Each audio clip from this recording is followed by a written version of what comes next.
Is Israel prevailing in its war against Iran, as the mainstream media is telling everybody in the West? No, Israel's in serious trouble. I listened to President Trump not too long ago say that Israel is winning. And of course, this is the mantra in the mainstream media. But the question you have to ask yourself is, what does winning mean? It's a meaningless comment by itself. And the way you assess whether a country is winning a war is you ask yourself the question, what are the goals and what is the strategy that that state has for achieving those goals? And Israel has three stated goals here. One is to eliminate the nuclear capability of Iran, their ability to produce nuclear weapons. And this is all about enrichment. The second goal is regime change. And the third goal, which is articulated by President Trump himself, is unconditional surrender. Of course, if you get unconditional surrender, that takes care of the first two goals. But these are the three goals. Then the question you have to ask yourself is, what is Israel's theory of victory? Tell us how they're going to do this. Well, with regard to the first goal, which is eliminating Iran's nuclear capability, it's clear they can't do that by themselves. They admit that. And that's why they're begging the United States to come in. And Trump is pondering whether to help them. But I would submit that even if Trump comes in, we're not going to eliminate Iran's ability to develop nuclear weapons. Then there's the business of regime change. We do not have a single recorded example in history of a state causing regime change with an air campaign. Remember, we had to invade Iraq to get regime change. We couldn't do it from the air, and we would have to invade Iran to get regime change. And nobody in their right mind is talking about invading Iran. And in terms of unconditional surrender, this is a laughable argument, right? We've put the Iranians in a position where we are threatening their very survival as a state. They're going to fight to the last person. They're not going to submit to unconditional surrender. So what you see here is that the Israelis have no way of achieving the goals they've set out for themselves. And even if we come in, that's not going to solve the problem. And in the meantime, Israel is being pounded with ballistic missiles from Iran. It's running out of its own missiles to knock down those Iranian ballistic missiles. And it's begging the United States to send air defenses to the Middle East to help pull the Israelis' chestnuts out of the fire. You call this winning? In my world, it's called losing.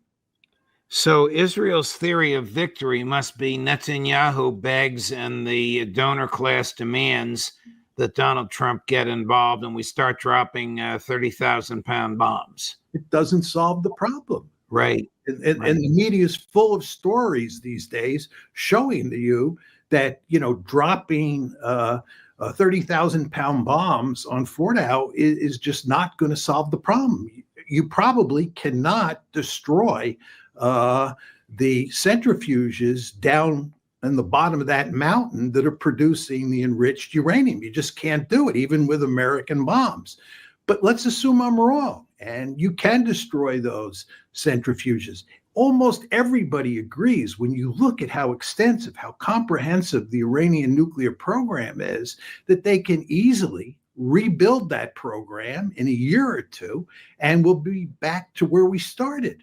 So there's just no way that even with the United States coming into the fight that we can eliminate Iran's nuclear capability. Professor Mearsheimer, President Trump has insisted that Israel owns Iran's sky. Is there any accuracy to that Israel has destroyed Iran's air defenses and Israel now controls Iran's sky? I don't think so. It's very hard to figure out exactly what's happening here, in large part because the mainstream media coverage is so terrible. But it appears that what has happened here is the Israelis have not penetrated into Iran and destroyed Iran's air defense systems, their ground-based air defenses. You remember when the Israelis first attacked, this was on June 13th, and for about the first 2 days, everybody was puzzled by the fact that the Iranian air defenses were just not in the fight. This was really quite amazing.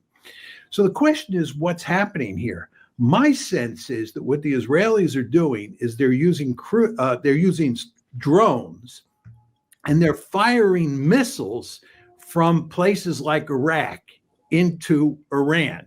And they're doing all the damage that they're doing. And I don't want to make light of the damage that's being done to Iran with cruise missiles and ballistic missiles and other kinds of missiles that are fired from outside of Iran's border or barely inside Iran's border. But I think the argument that the Israeli Air Force completely controls the skies over all of Iran is not true. You would have needed a big battle, a big air battle against Iranian air defenses for this to be the case. The Iranians had significant amounts of assets on the ground that had to be dealt with, and there's no evidence that that fight took place. So I don't think they control the skies over Iran. What is the level and depth of the trouble that they're in? What is Israeli society, politics, economy, culture like today? Well, the thing you want to remember is that the Israelis depend very heavily on the idea or the notion that they have military superiority over everybody in the region, that they are invincible. And if they start a war and they lose that war, they don't win that war, and indeed it looks like Iran wins the war, this is a significant defeat for Israeli deterrence. It's just something that's almost unthinkable. They started this war thinking that they were going to win a relatively easy victory, and they were going to do to Iran what has been done to Syria. But that's not going to happen. The Iranians are going to stay in this fight. You want to remember that Iran fought against Iraq for 8 years, from 1980 to 1988. Well, in those days, we were on Iraq's side, right?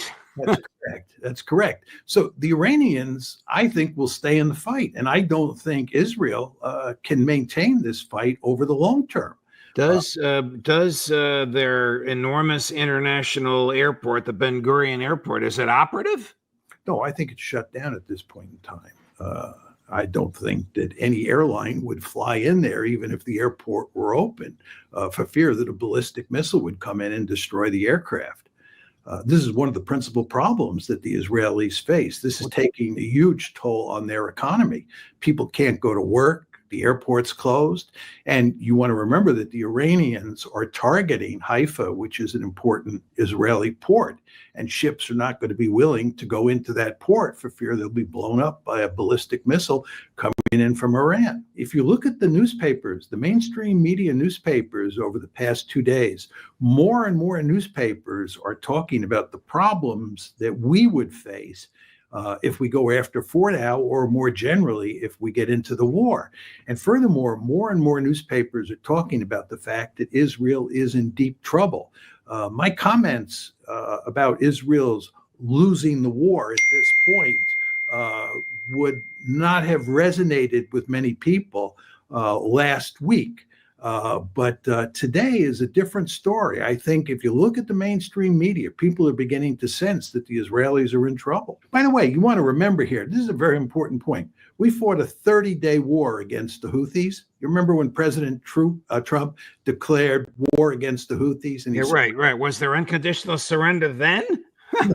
No. After 30 days, we quit. Right. And by the way, the main reason we quit is that we were burning up valuable ammunition that we didn't want to burn up. And it was all to no effect because we were not defeating the Houthis. But I would ask you this question. If we couldn't beat the Houthis, why do you think that either we or the Israelis can bring Iran to its knees?